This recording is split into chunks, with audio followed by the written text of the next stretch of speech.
Hi, we're in Perry South with Suze Pisano. Suze, nice to meet you. Nice to meet you too. Tell me about yourself, I guess. I am a full-time working artist in the city, and I have been for almost 20 years now. I maintain a design studio downtown. So, and I live in Perry South. It's my neighborhood. And so, so you're a full-time working artist? Yes. And you make... I'm a costume designer. Costume design. Yes. Yeah. For many years, I was an accessory designer where I traveled a lot and did arts festivals, regional festivals, and things like that. Uh-huh. Yeah. That's really cool. It just grew. It's really exciting to see how my business in the course of 15 years was able to grow naturally and progress here. How did you decide to become a costume designer? For a long time, I worked in the criminal justice system. I was a drug and alcohol counselor. And in that career, I recognized that I would have very little success, not through my own means, but the clientele is really kind of rough. Yeah. And I started making things. I come from a very creative family. Yeah. And I started making scrunchies. Yeah. And sold scrunchies at craft fairs. Yeah. And it was really successful. And it grew from there to the point where I made more money making crafts than I made at my job with a master's degree. Yeah. Which is kind of terrible.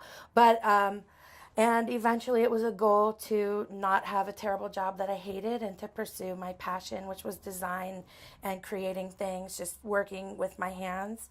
And every day I'm grateful and thankful that it worked out. Oh, yeah. I guess you could have combined them somehow. You could have been, like, making counseling through, like, fashion. Well, for a long time, yes, I was the artist in residence at the Brochure Association on the South Side, and I've worked in a lot of Pittsburgh housing communities with arts and crafts or arts programming.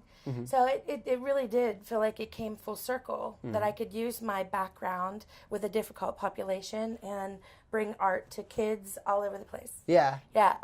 Well, tell me about some of the cool things you get to do now, I guess, as an artist. Well, last season I made costumes for Dance Moms. Whoa, wait. Yeah, because that's really in Pittsburgh, right? Yeah, she's in Penn Hills. Yeah. And it really opened my eyes to a whole nother arm of my business and potential for growth. Oh, yeah. Which I've sort of followed through with and has been very successful. Now I'm an award-winning costume designer. That's so which sounds so uncomfortable to say. No, it's awesome. Well, I make competitive dance costumes, and these kids travel to different competitions, and there's costume competitions. Yeah. And I won quite a few. Have you watched them? Yes. Okay. Yes. I used to play roller derby with the Steel City Derby Demons. Wait, really? What was your derby name? It was Meow Kitty. Really? What was your number? 9 lives. Oh, that's awesome. That's great. I can't really say my tagline on your show. Oh, that's okay. Yeah.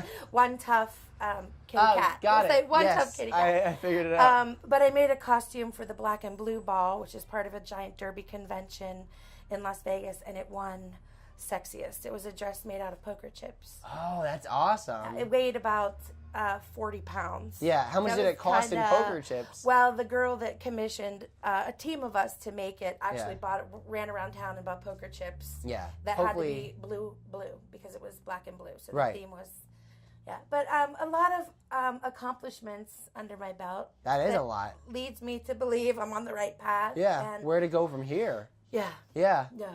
Yeah, which is sort of like, I guess, the allegory brings us back to like where we're sitting. We're on a hill. We're going up the hill. We're facing upwards, even though the cameras are facing downwards. But we're facing upwards, and you're going up a hill, and you live on this hilltop. I do live on this hilltop, yes. I love my neighborhood, Perry South. For a long time, my husband and I lived on the South Side, and we were very active there. We were artists in the brew house.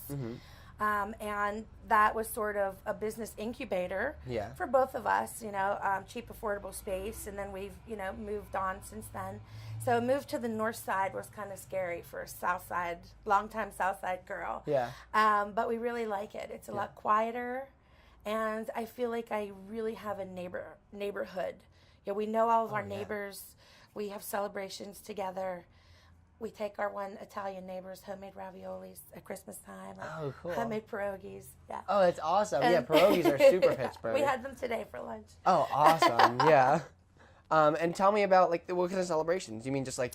Well, let's say it's summertime and it's a beautiful day, and I made too much breaded zucchini for my husband and I to eat. I would take it to my neighbor. Oh. And knock on the door and say, here. Because that's how I grew up, sort of. You know, like when your grandma cooked too much, you gave it to somebody. Yeah. And leftover breaded zucchini isn't that good. You can't save No, that. you can't save it. But you can share it with your neighbors. Share it and Yes, take pleasure in that yes. sharing. And let's say my neighbor goes to Restaurant Depot and buys a giant bag of peppers because they're cheap. Yeah. And there's too many. She'll just come in my back door and bring them to me. They sell them in bulk there. That's a lot. And it's great prices and great produce, but Yeah. it's a lot. It's nice to know your neighbors. Yeah, It's really no, nice it to is, know. especially if they have a Restaurant Depot card. Yeah. Yeah.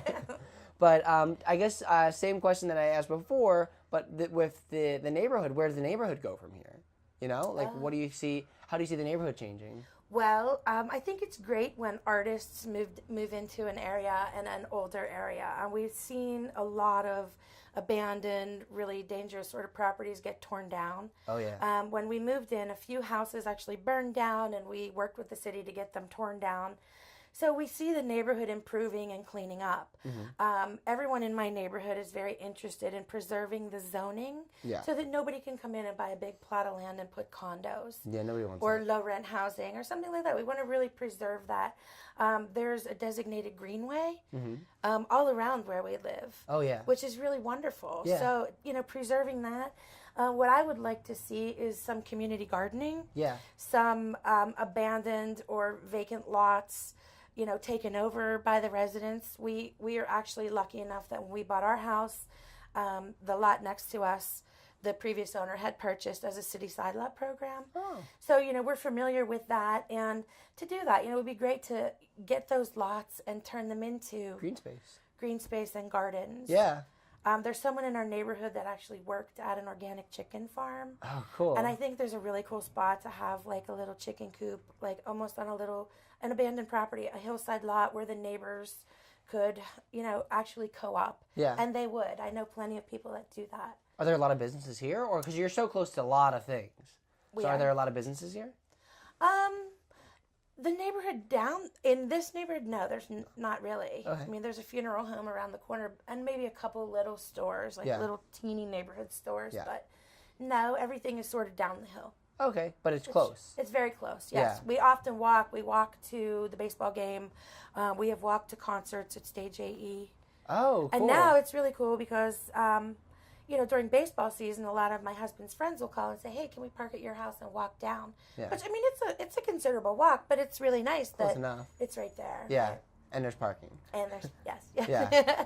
Well, thanks so much for being on the show and taking the time to talk to me. Thank you for having me.